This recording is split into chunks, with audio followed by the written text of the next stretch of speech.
Assalamualaikum warahmatullahi wabarakatuh. Hai Sobat Lingkungan, Halo Sobat Lingkungan. gimana kabarnya nih? Semoga teman-teman semua sehat ya.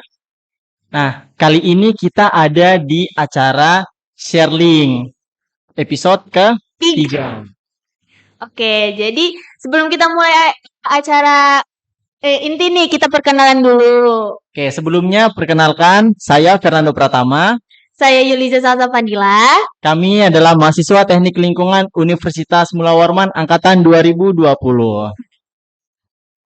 Nah, jadi dalam kegiatan kali ini kita mau ngadain kegiatan sharing nih. Mungkin bagi teman-teman atau sobat lingkungan yang belum tahu kegiatan sharing ini kegiatan apa sih? Nah, jadi sharing ini adalah kegiatan yang membahas atau sharing-sharing terkait dengan isu lingkungan yang lagi hot-hotnya nih. Ya, bener banget. Nah, untuk sharing episode 3 kali ini, kita nih lagi membahas topik lingkungan yang lagi hot issue banget nih, tentang pemindahan ibu kota dari Jakarta ke Kalimantan. Ya, bener banget nih, Sa. Seperti yang kita tahu, isu ini kan sudah sangat beredar luas banget ya. Iya, bener banget nih. Ini kan lagi dilihat banget gak sih sama masyarakat Bener Indonesia banget. kan? Oke, dan tak lupa juga untuk podcast kali ini pasti kita juga mengundang narasumber yang kompeten dong saya. Sharing episode 3 kali ini yaitu Ibu Febri. Halo. Tepuk tangan dulu dong, Bu Febri. ya, perkenalan dulu Bu. Oh iya, oke. Makasih ya. Assalamualaikum warahmatullahi wabarakatuh. Selamat siang. Terima kasih nih buat teman-teman Himateli, Himpunan Mahasiswa Teknik Lingkungan. Saya mau mengucapkan terima kasih karena sudah diberi kesempatan untuk jadi narasumber di sini. Kegiatannya juga sangat inspiratif sekali nih buat teman-teman, buat semua. Jadi ini nanti buat masyarakat juga bisa Ya, Ya, benar benar. nih. Sobat lingkungan nih Bu kita sebutnya iya, ya. sobat Iya, lingkungan. sobat Oke, lingkungan. iya. Bagus banget dan makasih banget deh. Semoga kedepannya makin lancar lagi acara kayak Iya, gini. amin. Ya, ini perkenalan dulu ya Iya, berarti ya. silakan, Bu. Oke, ya saya Febri Nazulia, biasanya dipanggil Febri. Kemudian kebetulan saya juga alumni sih di Fakultas Teknik ini. Jadi saya itu dulu S1-nya Teknik Lingkungan tahun 2009. Terus tahun 2009 setelah itu saya lulusnya di tahun 2013 gitu. Nah, di tahun 2013 akhir itu persiapan tuh karena saya memutuskan untuk lanjut studi S2 itu di tahun 2014 di Institut Teknologi Bandung, khususnya di program studi magister PIAS atau pengelolaan infrastruktur air bersih dan sanitasi gitu. Nah, itu saya masuknya di tahun 2014, kemudian lulus di tahun 2016. Nah, di 2016 itu langsung apply ke pekerjaan sebagai konsultan waktu itu sampai tahun 2021. Dan 2022-nya alhamdulillah dikasih kesempatan mengajar di teknik kembali ke alma mater. Ya, selamat datang ya Bu. Terima kasih juga Bu. Terima kasih. Ya, jadi Bu Febri ini juga dosen kami nih ya di Teknik Lingkungan nih. Menarik banget ya. Kita mengundang narasumber yang ternyata dosen kita juga Iya, ya. dosen kece nih. Dosen kecil banget nih. Waduh, lebay nih. Terbang terakhir. Mungkin saya mau nanya juga nih, dari Bu Febri sekarang ini kesibukannya apa nih Bu? Mungkin sobat lingkungan kan perlu tahu nih. Iya. Ya sibuknya ngajar kalian loh sekarang. Dari awal tahun 2022 itu saya sudah dikasih kesempatan ngajar di teknik, keterima CPNS waktu itu ya, CPNS dan saat ini masih masa prajabatan nih sampai insya Allah mungkin kurang lebih 1 tahun sebelum nanti C-nya hilang jadi PNS benar-benar jadi dosen kalian yang resmi gitu, officially gitu sih. Sebenarnya itu aja sih kesibukannya sekarang, lagi mengajar aja. Oh iya, lagi ngajar ya Bu ya. Mungkin kita bisa langsung masuk kali ya ke isu kita hari ini. Oke, mungkin kan seperti yang juga Bu Febri dan juga teman-teman atau sobat lingkungan tahu ya, kan terkait dengan pemindahan ibu kota ini yang hot issue banget ya. Bener Semua banget. orang pasti tahu nih dan juga banyak pasti polemik yang muncul nih. Iya. Nah, mungkin langsung saja nih ke narasumber kita ya, ke Bu Febri. Nah, menurut Bu Febri sendiri nih, apakah Ibu setuju dengan pemindahan ibu kota Kalimantan Timur? Dan apabila iya, mungkin bisa nih Ibu kemukakan pendapat Ibu bagaimana? Oke, jadi sebenarnya kalau mau jujur ya, awal pertama kali mendengar ibu kota negara itu mau pindah dan kebetulan di Kalimantan Timur, yang saya juga notabene asli Kalimantan Timur gitu ya, kemudian kuliah di bidang teknik lingkungan, pasti yang pertama yang muncul adalah nggak setuju ya. Ya teman-teman juga gitu pasti ya. Iya. Pasti nggak setuju Benar, ya, benar karena banget, Bu. karena kita masih mendengar oh ibu kota mau pindah gitu. Yang muncul pertama kali di pikiran kita adalah wah hutan kita nih akan diganti kota nih. Yang tadinya hutan pohon banyak diganti atap-atap bangunan gitu. Iya. Itu yang pertama ya, Iya, pasti benar. mengganggu. Kemudian yang kedua flora dan fauna kita, gimana ekosistemnya pasti terganggu habitat Iya. mereka. Kemudian yang ketiga juga kepadatan penduduk. Kita sekarang walaupun belum ada IKN aja kita udah mulai ini ya padat ya, Samarinda Iya. terutama Iya. ya bener ya. Nah dengan adanya IKN ini saya langsung berpikir 3 hal itu sih yang membuat saya kurang setuju nih awalnya gitu ya. Nah tapi makin kesini makin banyak mendengarkan diskusi-diskusi para ahli, terus kita juga mengkaji, Iya. menggali informasi, tujuannya apa sih IKN ini pindah, urgensinya apa dan sebagainya. Akhirnya ya saat ini kita sudah tidak bisa bilang kita tidak setuju karena ini sudah berproses Iya, ya. sudah mulai proses. Sudah berproses, tahapannya sudah dimulai. Jadi saat ini kita harus setuju apapun itu program pemerintah kita harus dukung sebagai warga, sebagai sobat lingkungan yang taat aturan Iya. ya, yang baik, warga negara Indonesia yang baik, kita harus dukung semua program pemerintah. Tapi ya itu dengan catatan harus dengan kajian yang sangat matang. Iya, benar Seperti banget, itu. Saya juga awalnya kurang setuju nih kan Bu ya, karena ya lingkungan kita nih mau dirusak loh ya. Iya, Iya. benar-benar. Terus nih Bu, menurut Ibu nih, apa saja sih hal yang perlu disiapkan nih dalam pemindahan ibu kota negara ini? Kalau hal yang perlu disiapkan sebenarnya gini, kita sepakat ya bahwa pemindahan ibu kota negara kita ini ke Kalimantan itu kan ke lokasi yang memang benar-benar awalnya masih Hijau. virgin ya, hitam ya, masih maksudnya hijau, masih Masih hijau hijau. dengan pepohonan yang sangat luas gitu, dengan luas sekitar kurang lebih 250-an hektar ya, gitu. Nah, kita setuju bahwa ini seperti membangun kota yang baru dari nol lagi gitu. Nah, apa sih hierarkinya gitu pembangunan ibu kota itu yang baru? Yang pertama pasti harus ada infrastruktur layanan dasar. Iya, benar. Ya, infrastruktur layanan dasar seperti akses jalan ya, itu yang pertama, akses jalan untuk transportasi dan mobilisasi ke sana. Itu seperti apa? Kalau sekarang ya kita mau ke bandara aja kalau misalnya aksesnya jalan mager banget ya. Iya, benar. Pasti ya bener ya. Lebih milih ke Balikpapan nggak sih? Iya. Lewat tol lebih lama karena jalanannya juga lebih mulus gitu daripada kalau kita di sini kualitas jalannya seperti apa. Itu dulu yang pertama, infrastrukturnya dulu. Kemudian yang kedua infrastruktur air bersih. Gitu. Itu harus kita kaji. Ada nggak kira-kira sumber air baku di sana? Kalaupun ada, apakah sudah mencukupi nih kira-kira? Bisa mencukupi nggak kebutuhan nantinya masyarakat atau penduduk yang akan pindah di IKN dan juga kota-kota penyangga? Itu yang kedua, infrastruktur air bersih. Karena itu kebutuhan pokok ya, Iya, benar. air bersih Iya. ya benar ya. Kemudian air limbah gimana nanti? Karena nanti akan ada banyak orang nih ketika kita berbicara IKN pindah itu bukan cuma segelintir 100-200 orang, pasti akan banyak ya. Pertumbuhan penduduk juga akan pesat. Nah, setiap ada aktivitas manusia pasti akan menimbulkan limbah. Limbah padat, limbah cair. Nah, itu mau diapain? Itu juga harus dikaji dengan benar. Itu infrastruktur baru layanan dasar ya Iya, itu ya. benar. Sebenarnya kalau yang dipersiapkan banyak nih. Selain layanan dasar tuh ada juga infrastruktur penunjang seperti kantor, rumah ibadah ya, kemudian layanan publik, ruang terbuka hijau. Ruang terbuka hijau kan nanti hubungannya dengan stabilisasi iklim gitu ya. Kemudian ruang terbuka publik itu untuk infrastruktur penunjang. Selain itu juga menurut saya infrastruktur seperti yang berfungsi sebagai mitigasi. Gitu, kayak misalnya polder, bangunan dam gitu. Karena kan kita tahu nih yang tadinya hutan tiba-tiba jadi ibu kota, yang tadinya bisa menyerap air dengan banyak, airnya tidak ada tempat menyerap lagi nih, larinya kemana gitu. Nah itu harus kita siapkan upaya-upaya mitigasi seperti itu, harus kita pikirkan dan dikaji dengan matang. Itu dulu sih kalau infrastruktur yang ini kemudian persampahan juga jangan lupa ya, itu penting persampahan gitu, karena setiap ada manusia pasti ada menghasilkan sampah. Tentunya yang seperti ini dukungan kesiapan kota juga ini kaitannya dengan pemerintahan nanti. Seperti itu, bisa benar-benar mengimplementasikan kajian ini atau enggak. gitu. Ternyata dampaknya yang perlu kita persiapkan ternyata banyak sekali Bu ya. Banyak, Banyak benar sekali. ya. Nggak selesai nih kalau kita bicarain Iya. dalam waktu Iya. beberapa Ternyata menit karena ya, sangat sama banyak. banget kayak kita benar-benar harus membuat kota baru nih ya Iya, ternyata ya. benar. Nah, dari nol Mulai banget dari ya. nol. Iya, mulai dari nol. Nah, Benar. mungkin itu tadi kan dari segi persiapan nih Bu.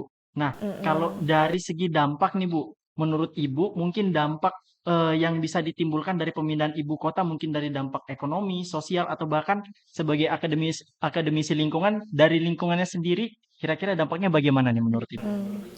Oke, kalau kita berbicara dampak berarti ada dua ya, dampak positif dan negatif gitu. Nah, yang pertama kita ngomongin dampak positifnya dulu. Kita tahu ya sekarang nih negara lagi berlomba-lomba untuk memajukan negaranya masing-masing, termasuk Indonesia gitu ya. Indonesia tuh pengen negaranya lebih maju gitu. Nah, dampak positifnya dengan perpindahan IKN ini diharapkan itu bisa mengembangkan perekonomian kita gitu. Jadi perekonomian bangsa Indonesia itu bisa jadi lebih baik karena mendorong investasi nanti di lokasi wilayah itu. Itu yang pertama dampak positifnya. Kemudian sudah lihat kan desain IKN yang kemarin sayembara yang menang itu. Nah, itu desainnya luar biasa ya. Luar biasa bagus dan juga sangat pro dengan lingkungan, ramah lingkungan juga ya, seperti itu. Nah, itu kan kalau misalnya benar-benar itu terjadi maka kita turut berbangga nih, kita pasti berbangga nih kalau ibu kota negara kita bisa jadi seperti itu dampak positifnya. Nah, kalau kita berbicara negatif ya itu pasti akan yang akan lebih disorot itu adalah dampak lingkungan ya. Yang pertama yaitu tadi hutan dari 200 sekian hektar itu rencananya kan yang akan dibangun itu sekitar 50-an hektar ya. Nah, 50-an hektar yang akan dibangun IKN. Nah, itu yang tadinya hutan 50 hektar itu yang bisa menyerap berapa kubik air yang bisa diserap oleh hutan itu tiba-tiba dijadikan bangunan atap nih. Nah, itu yang pertama dampaknya. Runoff kita akan meningkat gitu. Aliran air di permukaan itu akan lebih meningkat. Kalau kita tidak siapkan, kita tidak membuat kajian terkait drainasenya seperti apa, membangun tempat-tempat atau polder untuk air itu lari kemana, maka yang terjadi adalah bencana ya, bencana banjir dan sebagainya. Itu yang pertama untuk dampak lingkungan. Terus yang kedua itu terkait air limbah gitu. Kita berkaca pada negara-negara di luar sana seperti Jepang, jadi mereka itu lebih concern ke air limbahnya gitu. Kenapa? Karena mereka berpikir bahwa air limbah yang mereka keluarkan itu kan outputnya itu akan ke badan air ya.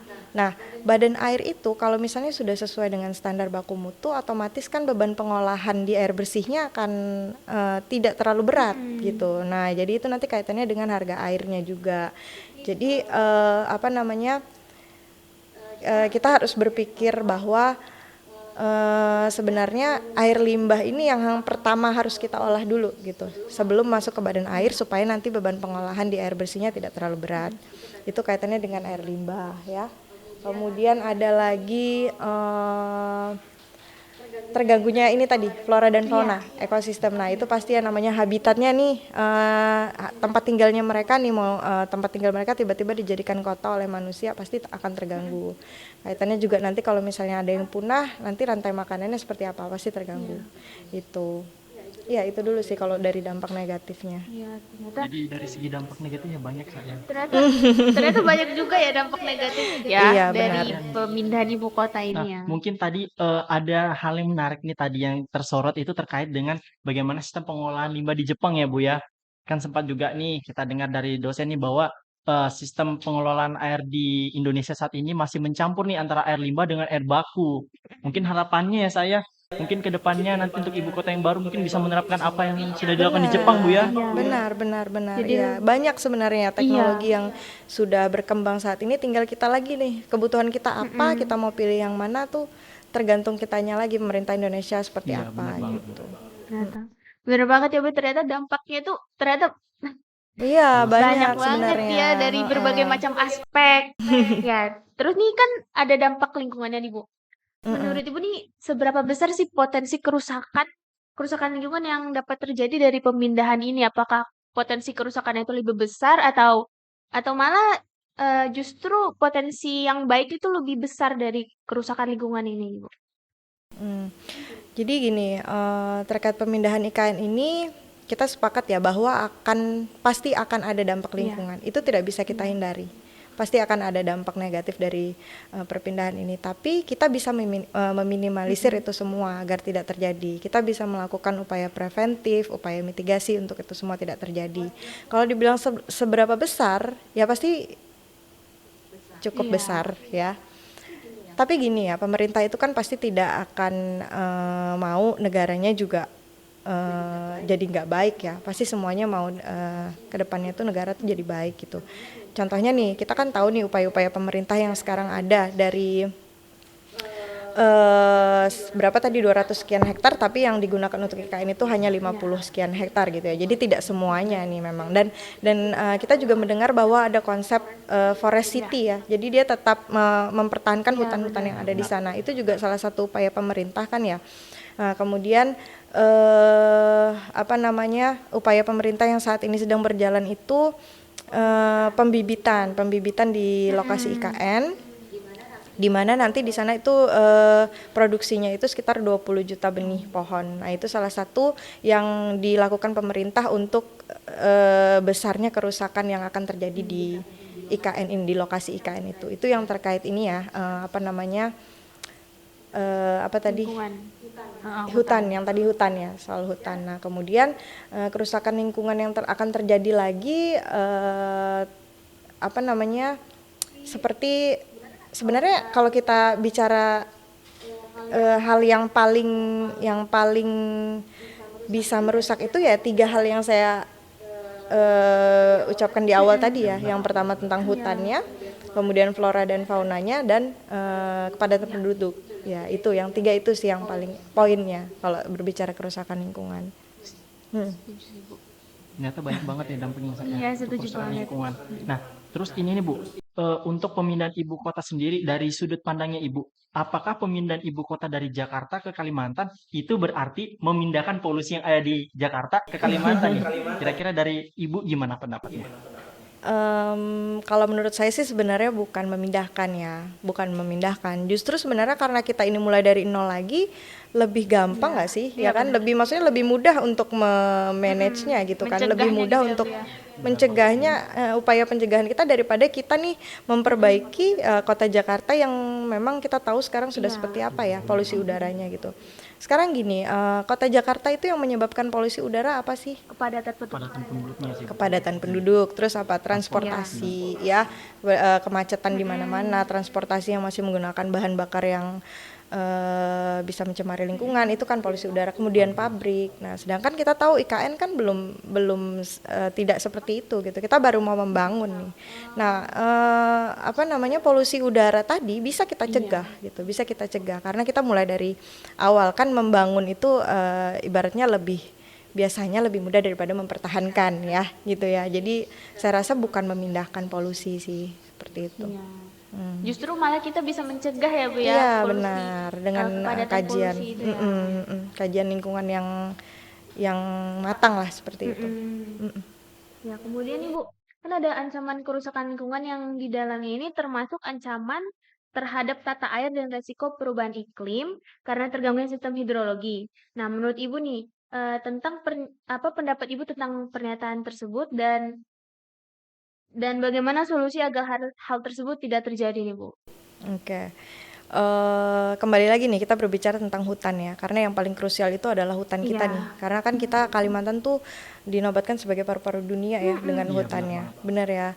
Nah, hutan-hutan itu kebayang nggak sih, saya akan mencoba mendeskripsikan nih. Misalnya satu pohon itu bisa menyerap air 1000 kubik atau 100 kubik gitu dalam satu pohon besar ya. Entah itu dia menyerapnya dari dahannya, dari akarnya. Nah, itu baru satu pohon.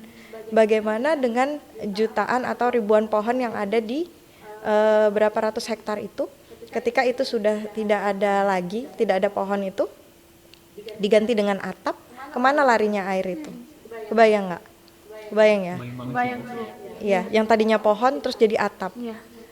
Airnya itu sudah tidak bisa terinfiltrasi ke dalam tanah lagi, seperti itu ya. Nah, upayanya apa? Artinya di sini kita bisa melakukan inovasi-inovasi atau teknologi-teknologi lingkungan yang sudah kita pelajari di masa kuliah ya. Banyak sekarang ilmu-ilmu lingkungan tuh yang bagaimana caranya walaupun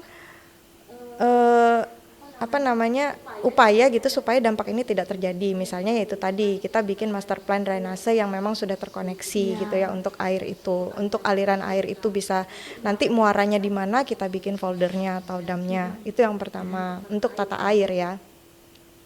Kemudian belum lagi nih kalau misalnya masyarakat yang tinggal di sana kekurangan air bersih, akhirnya mereka harus menggali sumur, membuat sumur bor. Artinya mereka kan mengambil air dari dalam tanah ya. Nah, itu lagi tuh kalau misalnya kita ambil air dari dalam tanah, artinya kan menyebabkan muka tanah jadi turun. Seperti itu. Nah, jadinya istilahnya tuh in charge dan charge-nya itu tidak seimbang, nggak balance gitu.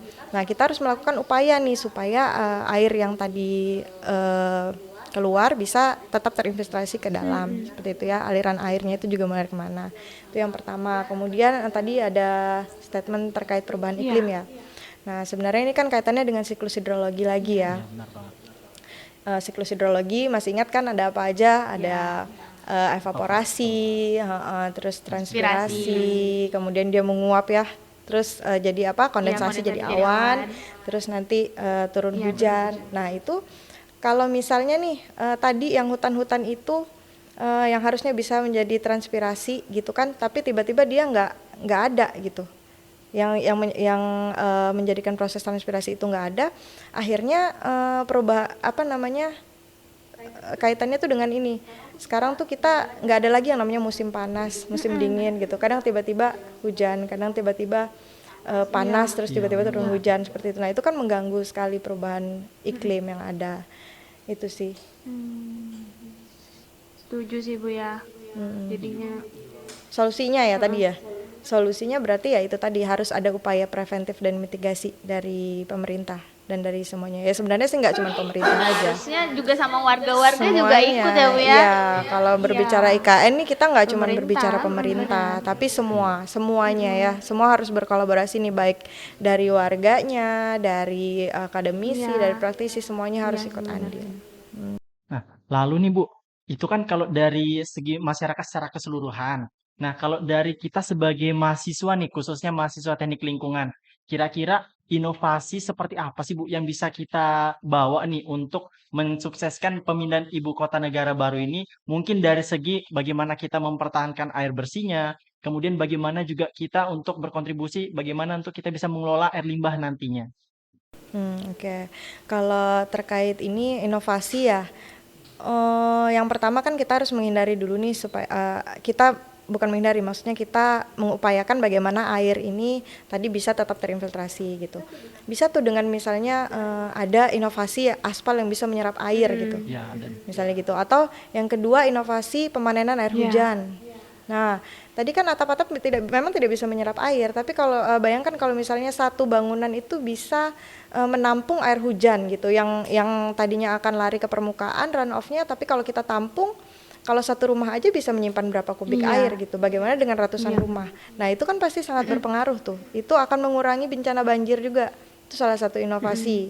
Sebenarnya tidak hanya untuk di IKN aja gitu. Di Kota Samarinda juga kalau itu diimplementasikan, saya yakin pasti yang banjir-banjir seperti yang sering kita alami ya, kayak banjir, bukan banjir sih, genangan ya, yang cuma 15 menit sampai 30 menit sudah surut, itu kan karena airnya bingung mau lari kemana. Nah kalau misalnya itu di air hujannya dimanfaatkan oleh masing-masing rumah, pasti akan berkurang gitu dampaknya. Itu inovasi. Kemudian tadi terkait air limbah, kita mungkin bisa menggunakan teknologi MBBR atau moving bed bioreaktor ya. Itu juga kan dengan efisiensi pengelolaan limbah yang sangat tinggi efisiensinya. Itu juga salah satu inovasi. Teknologi itu sebenarnya banyak sih ya.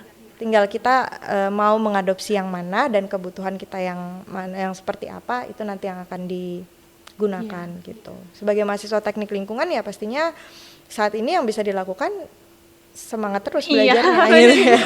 Semangat terus belajar, menggali ilmu gitu supaya nanti bisa ikut ini Iya, berkontribusi supaya ada dalam inovasi-inovasi mensukseskan. baru juga dari kita Betul, untuk iya. Saya yakin lah sekarang kan mahasiswa teknik lingkungan jago-jago kok Bener semuanya. banget sih, Bu. Yuliza sama Fernando kan jadi malu nih. nilainya tinggi-tinggi.